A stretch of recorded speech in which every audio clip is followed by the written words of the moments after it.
téléspectateur Nanka TV Nanka Média ñu leen di jaajëfal bu baax a baax ni ñu koy defee saa su ne ci biir Nanka TV rawatina ci seen émission les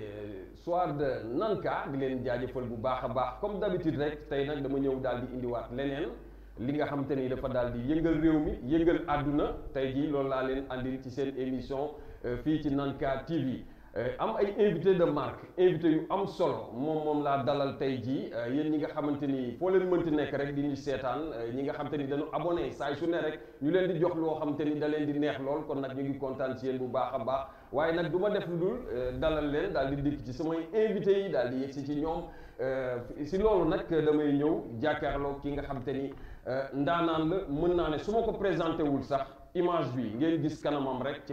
ci télévision dina am lu mu leen jox te kooku nekk na koo xam ne àdduna ñoo ko respecté Sénégal xam ko mu nekk ku am personnalité mu nekk kan Ibrahima Mbaye Sopé Ibrahima Mbaye Sopé daal di ñëw ànd ak ñoo xamante ni ay nit lañ yoo xamante ni dañuy xeex ci wàllu immigration clandestine maanaam li nga xamante ni illégal la loo xamante ni jaarul yoon tukki bu jaarul yoon jamono yi sonal na réew mi sonal na maanaam ñi nga xamante ni mën naa ne dañu néew doole sonal àdduna sonal ñëpp nag tey ci loolu lañ bëgg a waxtaanee ba tax na dama leen di bàyyi ñu daal di nuyoo balaa loolu nag su ko defee ñu daal di sóobu ci waxtaan bi sëñ bi Mbaye muy Ibrahima grand ñu ngi lay nuyu bu baax. waa jërëjëf ma ngi lay fay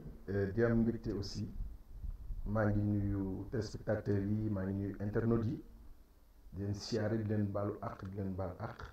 di am mbégte nag ñëw fii tey muy barab boo xamante ni c'est un lieu mythique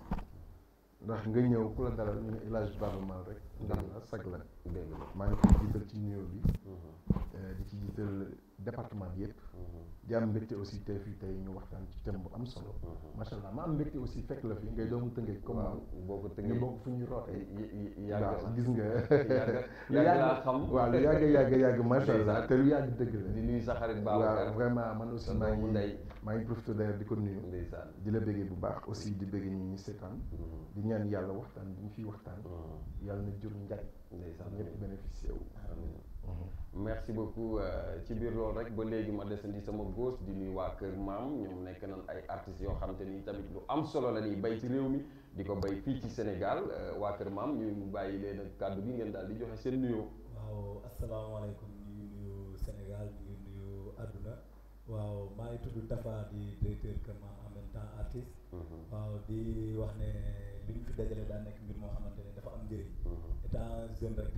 ku mu munti doon da nga si war a xar sa tànk tubéy parce que dañ ne le développement d'un pays c'est les jeunes pour les jeunes avec l'aide des adultes alors que ñun jeunes ñoo war a xar suñu tànk tubéy si xeex bi nga xamante ne moom lañ bëgg a waxtaane fii tout à l'heure en tant qu'artiste ñu jël si suñuy engagement non dañuy bàyyi bu waxtaan bi wéyee si kanam ñu gën see mën a xuus. jërëjëf merci beaucoup Moustapha waa Kër Maam ma ñëw sama côté droite daal di fi fekk ki nga xam te ni mooy Djibi may kontaan ci moom tamit di ndaanaan ñëpp xam ko mu nekk di bay waaram lu bëri ci réew mi Djibi ñu daal di lay bàyyi nga nuyoog téléspectateur Nanka. waaw maa ngi leen di nuyu maa ngi leen di sant maa ngi leen di gërëm di leen remercier tamit ci invitation bi fi ñëwee tamit jërëjëf. voilà su ñëwee loolu nag ma daal di nuyu madame Diop su ma nee madame Diop nag xam nga madame Diop dañ ko daan faral di gis ci sénégalaise boo xam te ni day ñuul mais madame Diop na nga def dégg nga wolof. dégg nga tuuti. mën ngaa nuyu ci wolof. Salita. ak ci Sénégal la de. théâtre kat. da nga bëgg trop merci beaucoup madame Diop kontaan nañ ci moom bu baax a baax ñaar ñoo toog di suñuy ndaanaan suñuy artiste Adama Niass ak ndaanaan beneen bi mu toogal tout à l'heure dinañ ñëw may ñu si li nga xamante ni moom lañ jot a def waaye ci biir loolu rek fi ma tàmbalee woon daal di ñëw waxtaan bi jox ko ki nga xamante ni mooy Ibrahima Mbaye Sopé nga xamante ni Sopé wàllum immigration clandestine maanaam li nga xamante ni immigration illégale dafa maanaam commencé yàq ci réew mi yàgg na sax mais mën naa ne jamono yii ñu nekk dafa gën a fés ñi nga xamante ni dañuy tukki ci tukki bu jaarul yoon ñii di dugg ci géej gi ñii di dox ñii di dem ci maanaam foo xam te ne buñ demee rek dañ ciy faatu te néew ci doole yi souvent ñoo ci ëpp sax sonn ci tey ngeen ñëw ci lu demee noonu ñu bëggoon nga waxtaan ci sénégalais yi nga xam te ni ñoo lay seetaan partout dans le monde lan moo ci nekkoon seen tànk. waa xam nga immigration irrégulière dafa nekk benn phénomène bu yàgg ci dëkk bi boo xamante ni tas na ay njaboot ba tàyyi def na ay doom jiri def na ay doom bàyyo dëgg la def na ay jigéen ñu ñàkk ay borom kër def na ay jigéen ñu ñàkk ay càmmi parce que lépp dafa nekk ci continuité bi ak mujj ga la muy def ak la muy apporter de façon négative ci famille yi parce que ñu bari ñu ngi dem yaay dajalay natt yaay dajalay nangam ñu bari ñu ngi dem lépp xaalisu jàmbur jaar yoon boo xamante ni waxuma la sax xaalis ba nga fay ñàkk mais sur le plan énergie sur le plan volonté sur le plan yow sa fulla sa fayda sa ngor sa jom ak sa lépp loo xamante ni mën nañ ko bofee ci biir yoon bi presque mën naa wax ne da nga koy ñàkkaale lu ci bari nag lu ci bari mën naa wax ni ñu foog nii parce que man mosuma ko def mais def nañ ci ay études yu bari ak li ñuy gis à travers la télévision et tout mu nekk nag loo xamante ni ñun ñëpp la interpellé waxuma sax Sénégal mais l'Afrique d'une manière générale léegi nag à partir de ce moment lan mooy la place de l'artiste ci biir loolu ñun loolu la ñu war a càmbar xool est-ce que place boobu kese doy na pour faj mbir mi lu mu ci mën ci am oui ou non ñun de daje nañ yàlla boole nañu ba ñu daje ci benn projet bu tudd contre courant xam nga courant moom daan fiche nii contre daan ñëw projet bi doon contre courant nekk affaire boo xamante ni idée bi si ñi toog la jógee ma leen di siyaare di leen nuyu bu baax ndax def nañ projet boo xamante ni c'était pas évident parce que projet bi may ñëw fekk yàgg na xaar bi patience bi et tout mais yàlla dogal à travers l'OIM man ci laa excès si projet bi gunge leen donc man je n'ai été qu'un gungeweur quoi da nga leen doon gunge daal bien pour maanaam projet bi dafa am solo aussi voilà mu nekk nag projet boo xamante ni je suis pas entré parce que simplement amoon na koom bu ma si war a am wala leneen parce que man tamit damay choisir sama ay yi may apparaître damay choisir sama plan de carrière moment bi lan ak lan moo ma manqué et nous on a fait avec les Gueule Tapée une pièce qui s'appelle le clan du destin du destin mu nekk pièce boo xamante ni dañ ko yóbbu bitim réew am fa ay prix on a travaillé sur l'immigration boobu dañ naan immigration clandestine gars yi léegi ñoo ko dëpp ni moo bi mën naa gën a teggi ni ñu tuddee ko immigration irrégulière yàlla dogal boobu ba tey ñun bàyyiwuñu kon bu ñuy ñëwee dañuy yokkaat dañuy def naan buum ca mboy géyoo rek la moom fa lañ ko delloo nag loolu moom moo waral lii tey jii nekk nag ci pièce bi yàlla dogal ñu def résidence de 3 semaines ak benn tournée 1 semaine donc on a 8 spectacles joués de part et d'autre wax ci ñi nga xamante ni mën nañ ñoo dégg lii gàllankoor voyage yi nga xamante ni moom la ñu choisir ñoom muy jaar ci yoonu suuf ak jaar ci façon irrégulière pour dem Europe et je pense que objectif bi pour man mooy ci 8 spectacles yi ñu def benn buñ ci amee ci chaque spectacle kenn ku ñu taxawal ca koñ ba ñu joué ni ñii li ñu wax man dinaa ko yeggale feneen rek pour man c'est déjà un objectif atteint pour man ci 15 personnes yi bokk ci création bi bu ku nekk taxawee après nekk ambassadeur ci maanaam voyage irrégulier bi pour man c'est déjà une victoire te yàlla suturaal nañu ba fi ñu dem yëpp waxuma la kenn mais ay doomu adama yu bëri ñoo maase bëgg li ñu def xam li ñu def parce que chaque fois dañoo am débat ñu waxtaan xam ni li ñu bëggoon am nañ ko seulement bon benn kii de cheveux la moo réer ci fond kii ni ko gars yi di waxee benn puso la rek bu réer ci àll bi bon li ñu def mais ñun duñu bàyyi tant que ñu ngi fii war a mën a wax yor suñu guitare yor suñu toxoro yor suñu jëmbe yor suñu xalam yor suñu baat ak suñu jëm ak suñu xel li ñu war a wax dinañ ko wax incha allah li ñu war a wax dinañ ko wax tukki bu jaarul yoon sa yaay teggi natta ci koñ bi jël doomam natta ba moo xam tuut na bari na moom rek la yaakaar jël jox ko doomam mu daal di dem ci yoonu suuf mu daal di dem dugg ci gaal yi ni ko soppe waxee kër yu bari tas nañ ci day dem du ñëwaat wala mu dem ñu tëj ko fa mu am ay difficultés yu metti ci yoon bi ci biir loolu lay joxe kàddu gi ki nga xamante ni mooy Djiby defe naa yow mos nga def voyage. waaw maa ngi leen di nuyu encore de nouveau. maa ngi leen di remercier pour plateau bi. man nag fekkee moom aussi boole. donc du coup man j'ai du vécu. def naa 20 ans Europe mais j'ai eu la chance que ma voyager régulièrement. ma am fa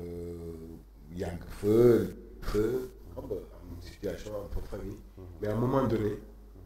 comme si que dafa am benn changement bu commencé xew.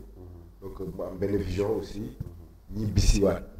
en Afrique mais bi may ñibbisi le seul boo xoolee maanaam pour man c'était mon instrument. waaw li ma amoon waaw donc sama instrument boo xamante war naa mën a ñibbi sama réew consciemment indaale benn valeur boo xamante ne spirituelle. pour mun a changer yenn données yi. waaw donc yenn données yi ça veut dire que jeunesse bi nga xamante ne ça fait des décennies ñoom ñu ngi entamé. ça fait que profit des dynasties. donc et en même temps aussi boo xoolee du lu baax pour ñun Afrique.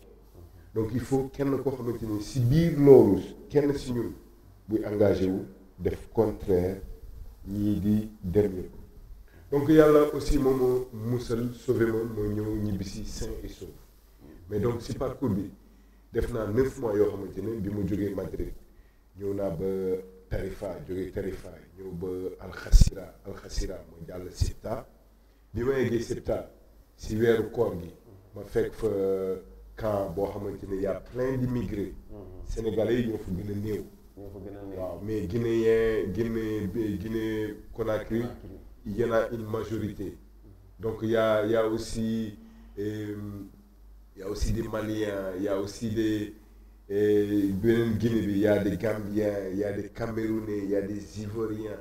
il y a des Algériens, il y a toutes les nationalités presque africaines.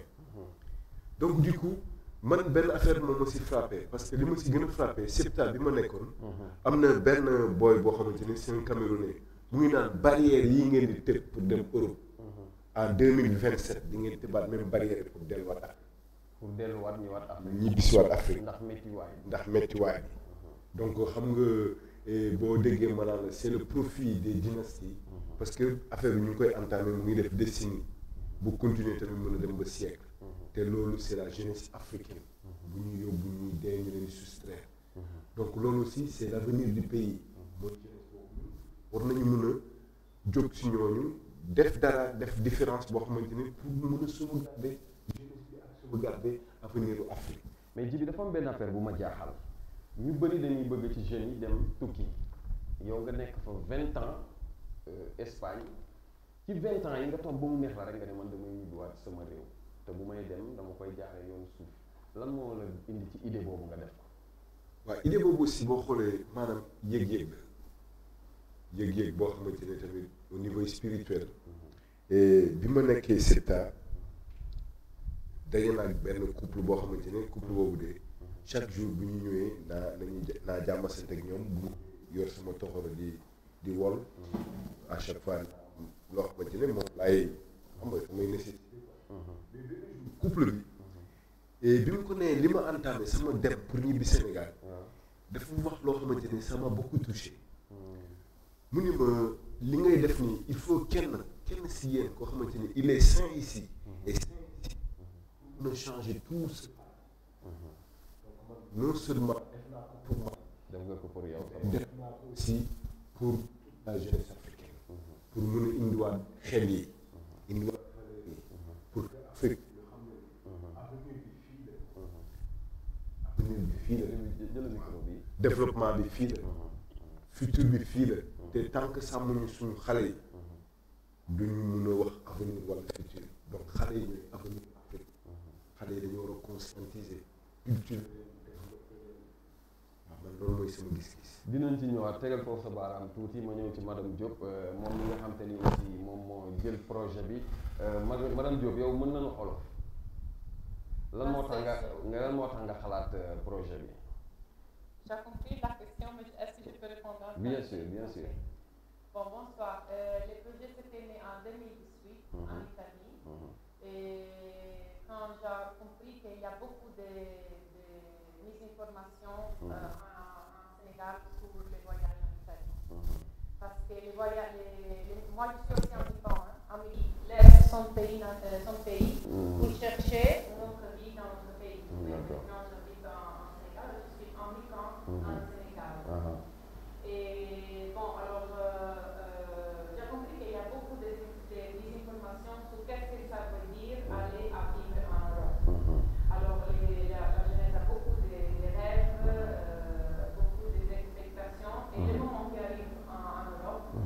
depuis 2018, le rêve est parti. Parce qu'en 2018, le ministère espagnol et italien ont décidé que les Sénégalais, le Sénégal, ce n'est pas un pays en guerre, et ils n'ont pas le droit d'avoir les papiers. Ça veut dire qu'ils ont dans l'illégalité, ça veut dire qu'ils vont commencer à travailler avec les organisations criminelles comme la mafia, qui attendent l'arrivée de migrants pour les prendre et les mettre à travailler comme des esclaves modernes, malheureusement. Notre message, c'est d'aller en Europe avec les papiers. Notre message, c'est oui, va en Europe, mais va et passe par la porte, pas par la fenêtre. Arrive avec la dignité et avec la position comme si tu es un Européen, tu ne dois pas te cacher et attendre.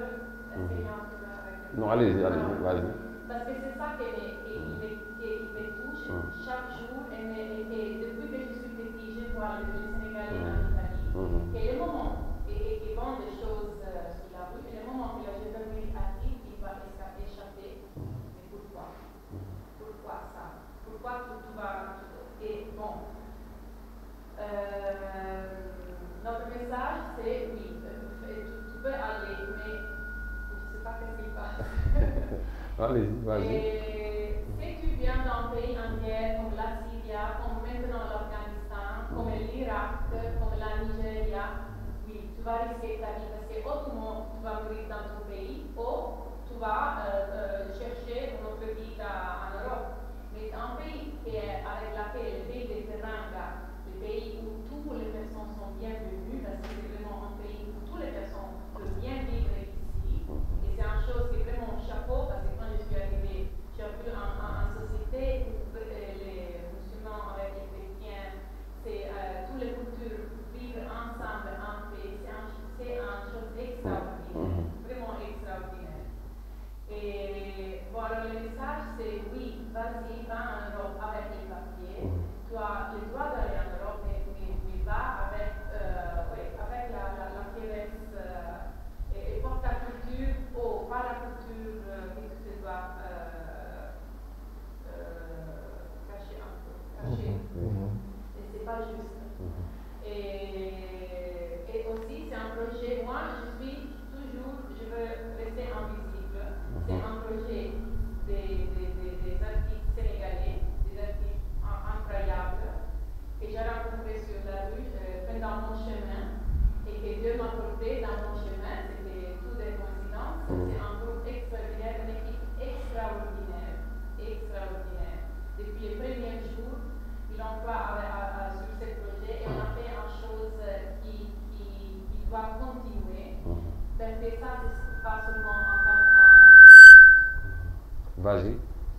c'est pas seulement un spectacle de théâtre, ça c'est une campagne de sensibilisation. Alors c'est aussi un projet humanitaire pour sauver des vies. Alors on a sauvé seulement une vie, on a fait un travail, notre travail. Et le moment que personne encore, parce que c'est ça que je me demande, comment c'est possible qu'en 2021, on n'est pas capable d'arrêter les morts dans la mer Méditerranée et dans les déserts. Comment c'est possible? Il y a un intérêt, c'est un business terrible sur la peau des jeunesses qui va partir, qui va laisser tout, et on doit arrêter ce business. Alors nous sommes des artistes, mais ils sont aussi des personnes avec une sensibilité, et on a décidé de faire voilà d'accord merci beaucoup. Merci beaucoup. Madame Diop kaddu yi muy andi am na solo trop Sopé damay ñëwaat foofu rek ci waxtaan bi parce que am na ci lu mu ci wax lu am solo maanaam dama gis foofu Sopé est-ce que comme yéen a ngi nekk ci aar bi jeune Sénégal yi pour tere leen ñu bañ a dem est-ce que loolu yomb na. non yombul parce que nit boo ko bàyyiloo dara da nga koy jox dara. da nga koy jox dara. te xëj na loolu xëj na à 100% taxawagul. mais xam nga aussi dafa am loo xamante ni doomu aadama bi cëram la maanaam xool d'abord ni man qu'est-ce que je peux faire pour mon pays avant muy xalaat lu pays mën a def pour moom maanaam jël d'abord sa volonté individuelle et personnelle xool li nga mën a nas d'abord ak koom bu mu la mën a jural ba nga joxe exemple yow ci li nga xamante ni tabax la boo war a tabax sa dëkk foofu la war a commencer amul fenn foo xamante ni dans le pays mën nga wax ni fii dafa neex wala fii lépp a baax non noo def nga gis ci ay et cetera mais man je suis sûr d'une chose gis nga alal ci bi nit ki di jël di ko duggee ci gaal wala mu koy jaar ci mbedd yoonu suuf mais alal boobu investissement la bien sûr ay 400 000 000 mais maanaam 400 000 500 000 dama jox benn exemple 400 000 boo ko jëlee jënd ci ñaari frigo wu 200 000 ah buy def glace tous les jours nga jaay 1000 francs en 6 mois tu peux récolter plus. bien sûr des fois nit ki yàkkamti wërsëgam c'est vrai ba pare aussi benn affaire bu ma lay wax man quand je suis en Europe man je suis fier damay bëgg a dox yëkkati sama bopp di doser di tiitaru pour mu leer quoi man ma nekkee Europe damay bëgg a tiitaru da ngay bëgg a non tiitaru parce que bëgg di làqu daal non du ma làqu man damay romb tubaab yi nasaraan yi ñoom ñoo may woo du ma leen faal ngay tiitaru parce que ñoom moment boobu dañ man dama jox benn anecdote man egsi naa Paris j'ai failli retourner le même jour de mon arrivée xam nga lu tax parce que ki nekkoon rek policier bi nekkoon ci guichet bi war a signer sama tampon sama passeport arrivé dafa ma doon poser ay questions yu bari question yi bari woon daal barki Serigne Touba ma ne ko madame s'il vous plaît man je descends de l'avion et aujourd'hui je commence mon boulot vous me faites perdre du temps mu ne ma non vous n'êtes pas encore sûr d'entrer dans mon pays dans ce pays ma ne ko y a pas de souci genre je prends le prochain vol pour Dakar y a aucun souci rek ñàngal taxaw fële après dama jékki-jékki rek ma gis ñaari policiers ñëw ak beneen soxna quoi monsieur M Mbaye c'est vous ma ne c'est moi ñu ne ma ñëwal ma topp leen ci ginnaaw ni hey caaf xam na mais je suis gardé parce que xam naa ni sama passeport li ci nekk yëpp logique na il voulait une lettre boobu je l'ai déposé pour am sama nangam ma dugg ba si biir femme bi xool sama passeport mu xool mu ne où est le problème ma ne ko mais il faut demander à tes gens mu ne ma non attends t'as toujours été là non attends moo la on a des choses plus sérieuses que ça quoi ni ma am demal ok vas-y ma romb ko mu xool ma xool ko ma won ko ni ko fierté laa duggee fii te man mësuma toog Europe benn jour de plus d'ailleurs man visa bu ma am mësuma ko fa xaar de plus xam lu tax damaa gis ci sama bët moo ma may am na ñoo xamante ni li ñuy def Europe bu ñu toogee Sénégal def ko réussir maanaam la ñuy liggéey foofu waaw maanaam di coono ga ñuy daj ci waaw coono boobu ak volonté boobu te boo demee ndeysaan da ngay gis Sénégalais bu am volonté da ngay gis Sénégalais bu am jom da ngay gis Sénégalais boo xamante ni xëj na kersa mooy tax la mu fay liggéey du ko mën a def fii ci dëkk bi mais bu opportunité yooyu amoon Sénégalais boobu def ko am fii ndam parce que Sénégalais jom lañ ko xam. waaw parce que démb rek Sénégalais liggéey lañ ko xamee. démb rek am na ku koy wax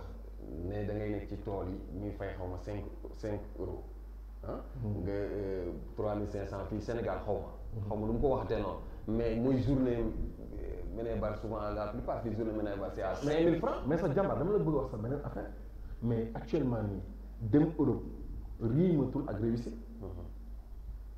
non nañ waxante dëgg c'est-à-dire que tous les jours néew ma nag nit ñi dem il faut pour réussir non du tout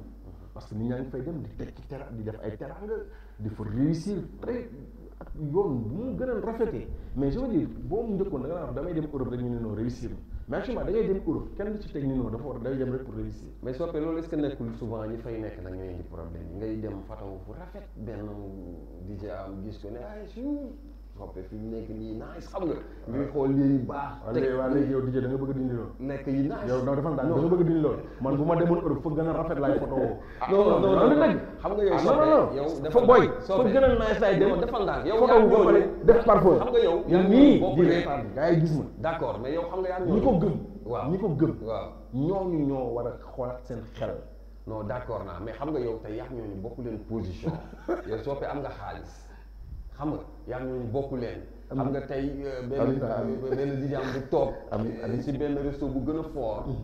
photo wu te fekk Adama Diass la àndal da koo pee xam nga machine ko def TikTok nangam di rey sama morom yi nekk fii parce que man gis naa ñu bëri ñoo xam ne mais loolu moo leen di yóbbu mais ça n'engage que ki ko gëm voilà ça n'engage que ki ko gëm xam nga tey jii avec le virtuel avec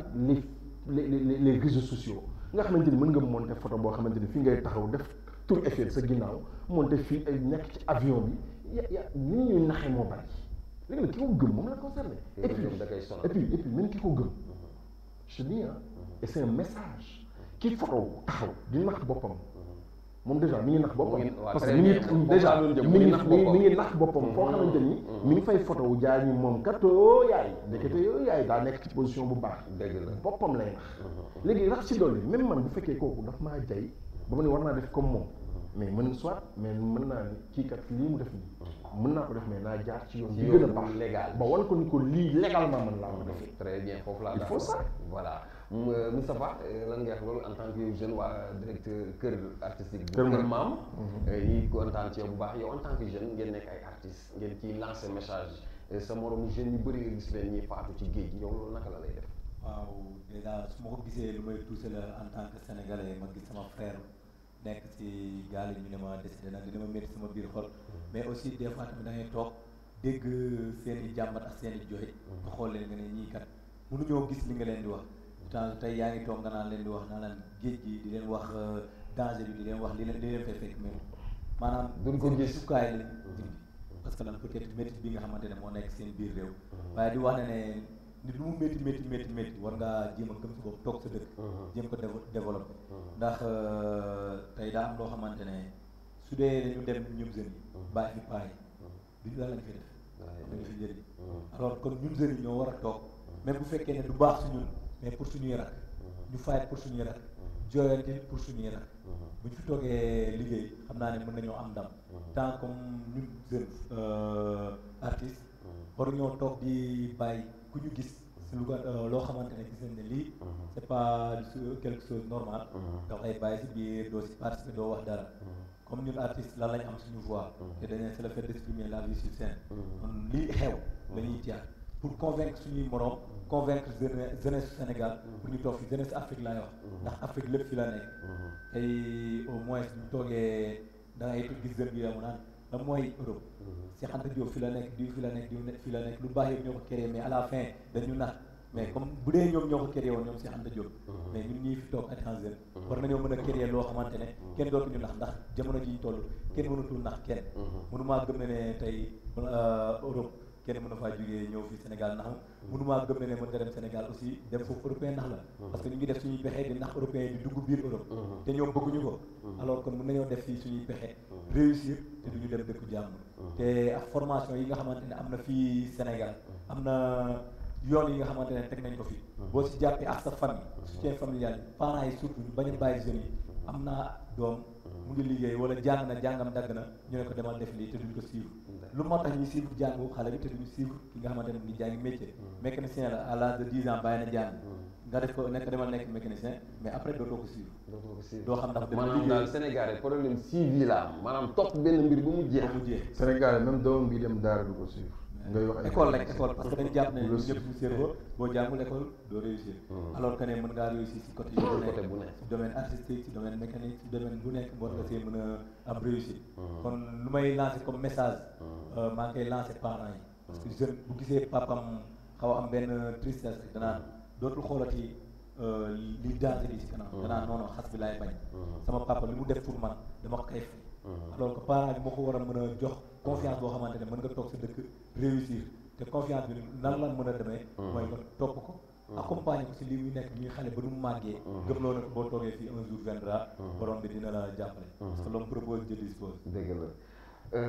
loolu mu nekk ay kàddu yu am solo nekk ndaw Moustapha waa Kër Maam waaye dinaa ñëw nag léegi ci sama artistes yi ñu daal di yëngal li nga xam te ni mooy plateau bi aussi.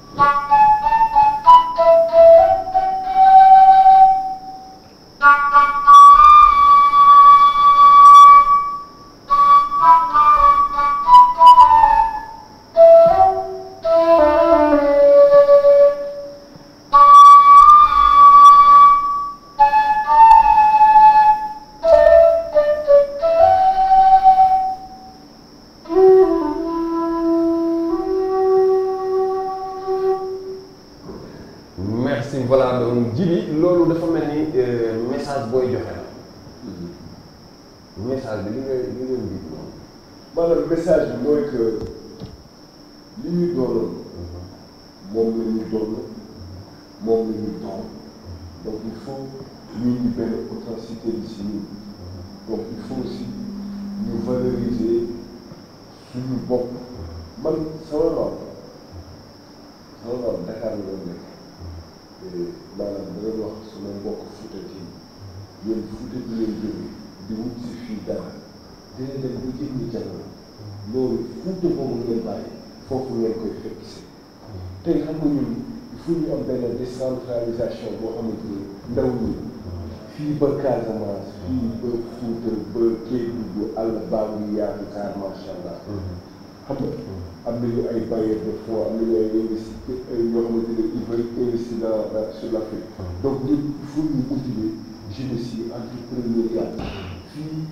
nit pour mu engagé wu valoriser suuf liggéey jëriñu dans 5 ans tu peux devenir millionnaire donc il faut ñu accompagner ndaw ñi motiver leen encourager leen te ñi nga xamante ne tamit ñoo jiite programme yooyu ak projet yooyu il faut ñu responsabiliser ndaw ñi ñu jël seen responsabilité ba loolu mën a changer loolu. voilà merci beaucoup Djiby waa régie bu fekkee ne baax na ñu daal di ànd ak waa Kër Maam artistes yi daal di ñëw ànd ak aussi Adama Niass mu may ñu fii benn morceau balaa ñuy ñëw ñu defal ñu benn séquence théâtrale sànni benn message boo xamante ni aussi ndaw ñi ñëpp Sénégal yëpp dañ ci bàyyi xel bu baax a baax ndax nit lu muy mënti def rek day jël yoon bu baax bi yoon bu jub bi ndax moom la ñëpp bëgg ndax booy dem yaa ngi bàyyi say waajur ñii ñu ngi bàyyi seen jabar ñii ñu ngi bàyyi seen i doom am na ci benn ku jigéen ku ma gis benn image dama ko seetaan mu choqué ma ndaw si dafa yoroon boutique am di jaay dajale xaalisam bu mu bëri mu jaar si yoonu suuf bi na lay dem Libi bi muy dem Libi nag di dem ba ca yoon ba yàlla li nga xam te ni moom mooy dogal groupe ba mu ànduloon plus de 40 personnes la ndaw si mënul sax yegg ci désert bi ndaw si daanu mënatul dox ñëmu àndaloon bugguñu ko fa bàyyi daal di def 3 jours yoo xamante ni si ñetti fan yi ñu ngi toog di xaar ndaw si ñoom bi ñu toogee si ñetti fan yi di xaar pour ndaw si peut-être amaat doole ñu gis na ci 3 jours yi ndaw si muy gën a perdre li nga xamante ni moo nekk dooleem ñu mujjee ne ndaw si kat fi mu ne ñu mënatoo dox mënatoo def dara ndox sax pour mu jàll problème la bàyyi ñu photo ndaw si waa ji boo gisee mu ngi vidéo photo ndaw si ne mu ngi naan yàlla baal ñu suñu sañoon kii duñ ko bàyyi fi waaye ñun tamit buñ fi toogee dañuy def comme moom daal di tamit bàyyi ndaw si foofu daal di dem bi ñu toogaate ma suivre vidéo bi ba quelque temps vidéo bi wër réseaux sociaux yi yaay ndaw si nit seetaan ko ba gis daal di xàmmee ndaw si ba mu ñëwee ci yaayam boo gisee sama yaram dafa daw yaay ñu ngi ko fekk ci benn pukus bu metti mu sonn yaay ji bi ñu ñëwee woon ko foto ñu ne ko ndax diw mii sa doom la mu ne waaw moom dafa ma tàggu woon tukki ñu xamal ko ne ko faatu na yaay ji di jooy nag pourtant bàyyi na fi doom bu ndaw yaay ji di jooy jooy yu metti sax daal di leen xamal ne pourtant amoon na boutique amoon na mënoon na toog liggéey mais bu muy dem daf ma nëbbatu ñu si bëri tamit aussi soppee dañuy nëbbatu seen waajur yi mu nekk loo xamante ni man dafa ma choqué dafa ma marqué kon dañuy xoolaat bu baax 400 000 bi 500 000 bi ngay demee bitim réew nga toog ci sa biir réew liggéey ba am ko nu mu mittee mën nga koo liggéey ci réew mi fii ba mu jur leneen ba nga jaar ci yoon bu normal waaye salaamaaleykum. maaleykum salaam Adama Niass ñu ngi lay dalal kontaan trop si benn merci beaucoup jërëjëf message boo xam ne ñoom boobu doon message boobu maanaam ay immigration bi léegi wax ndaw jarul ngay jaar si mante ñu jaar si dëgg la dëgg la te lu ñuy wut réew jàmm am nañ ko ñu suñu réew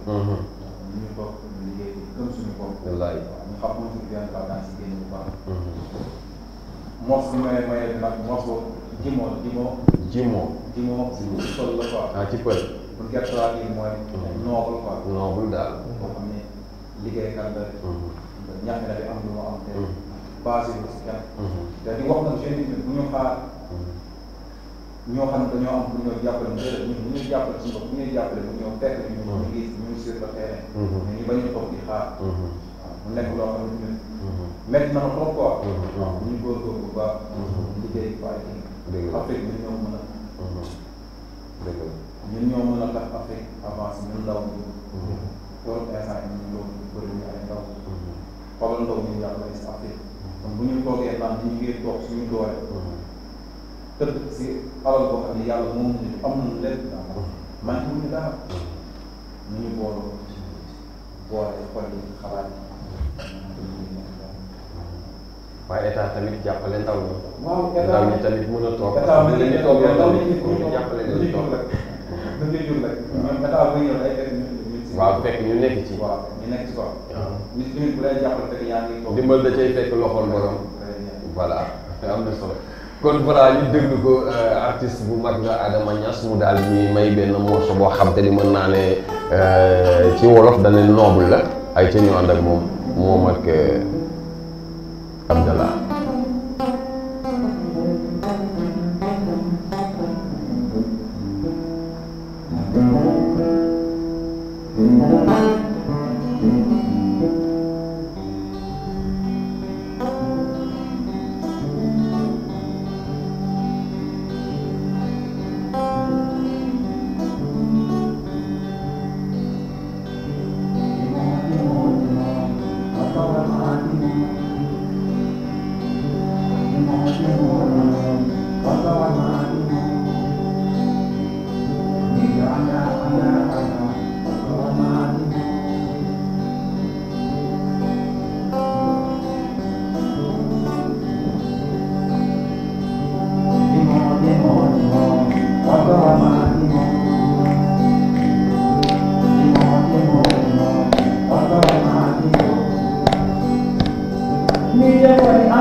bravo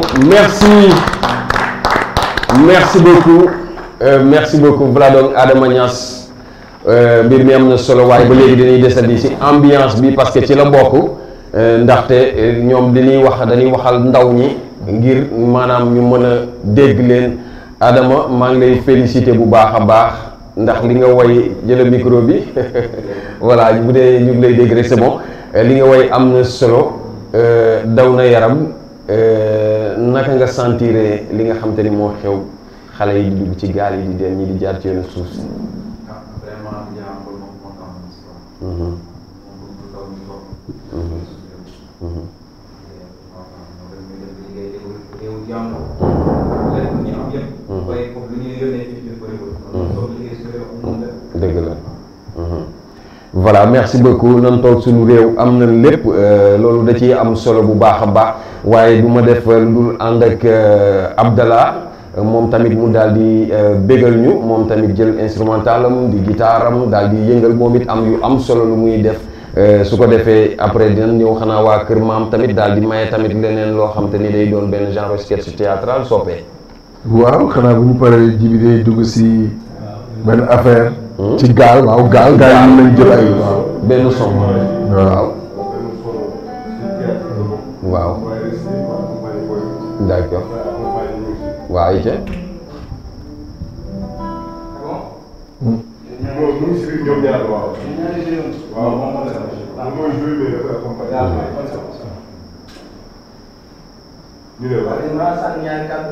waa ayca voilà demal voilà yaa ngi ci biir émission bi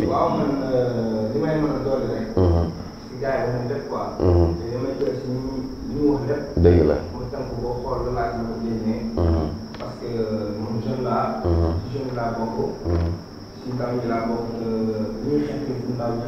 dëgg la donc li mu bëgg a wax mooy dara dëkk bi métti na loolu trop tamit am na liggéey mu liggéey quoi mais xaaral nga nekk ci liggéey maçon la ngay mënee balu boobu guddi bu fay 3000 francs bu fay 3000 francs doo xale bu ndaw xam nga wala nga nekk ci dëkk bi nga benn 500 000 francs nga def benn affaire nga ubbi benn boutique wala benn affaire waaw mu ñu bëri am na lu tax ñu dem am na lu tax ñu dem quoi am na lu tax ñu dem amaana am ñu tuddee mais gis nañ ne am na ñu bëri ñoo xam ne ëpp nañu affaire bu daan waat parce que fii dëkk bi toll la amaana dëkk bi toll dëkk bi réew mi doy waar réew mi moo doy waar moo metti daal donc moo metti léegi li mu bëggoon a may si sama son bi ànd pour ñoom la quoi parce que maa ngi si woy jàmbaar mooy ñi nga xamante ne bëggoon nañu waa nekk ci dëkk bi jaayante ba am benn affaire sax lu mu bon parce que li tax ñu dem am lu tax ñu mujjee des si géej bi kon kooku laay rendre hommage quoi ñoom laay rendre hommage dëgg la parce que am na lu tax ñu jël yoon pour dem mais pour xar rek moo tax ñu dem bëgg nañ dem pour teral seen waajur ak leneen ñu xam nga lii gan waaw d'accord mais léeg-léeg nga gis ku tànte ay 4 fois 5 fois dama gis ku tànte 4 fois 5 fois ba pare na la moom bu paree gisaat ay kàddu demal yoon parce que am lu tax gis na di gis na ñu dee gis na leneen ak leneen mais am na lu ko tax mu bëgg a demaat gis na ñu dee ñu jiw booy dama waay ñu waay ñu ginnaaw il y a quelque chose quoi mais man pour man boo demee mu échec nga demaat mu échec nga toog xam ne sa wërsëg fii la na nga liggéey ndax ay jeunes ay xale yu tuuti ñu ngi liggéey ci réew mi ñu réussir nga voilà liggéey nan liggéey suñu réew liggéey Sénégal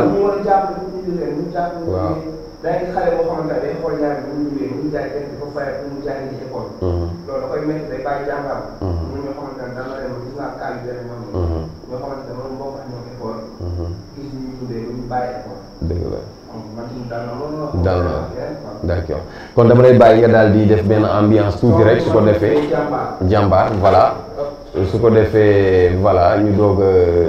ñëwaat ci waxtaan bi voilà ñu bàyyi ko moom tamit mu daal di Abdallah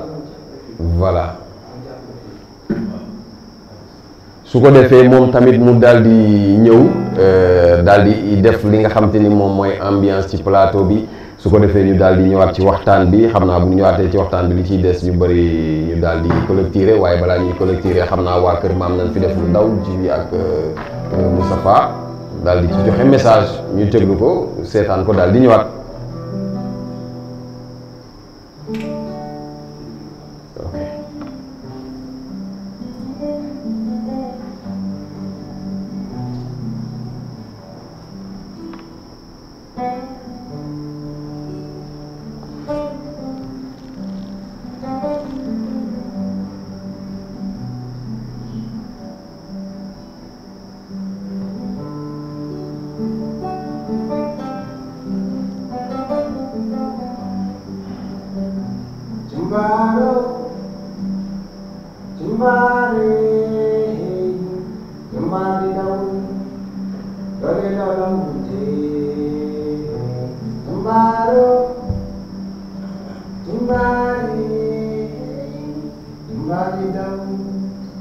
dole balonte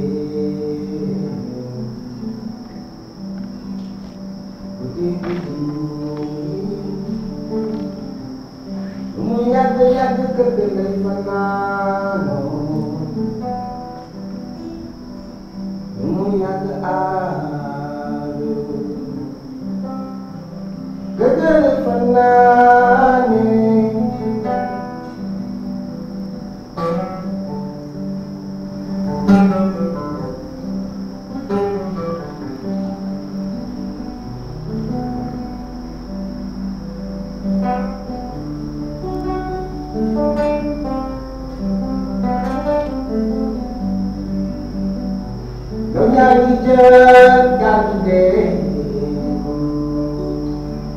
bàyyi seen ginnaaw kita jaxale yaaya ngi ñaan delloo di ñaanoo géej maamu naan géej maamu naanoo lagi aku bahas waya réew mi ñàkk foo jëfandoo mama Afrika la bu di jooy raga ñi nangu li fekk doomam ya des sa biir géej maamu laanoo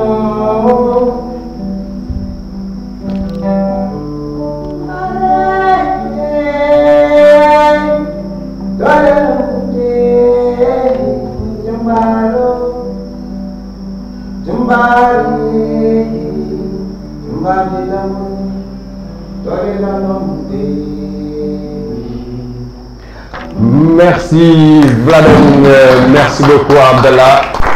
ñu ngi koy jaajëfal bu baax a baax jàmbaar dawul dafa daal di doole lu mu guddi guddi ci kër gi lay fanaan si une très belle chanson d'Abdallah ñu koy jaajëfal bu baax a baax.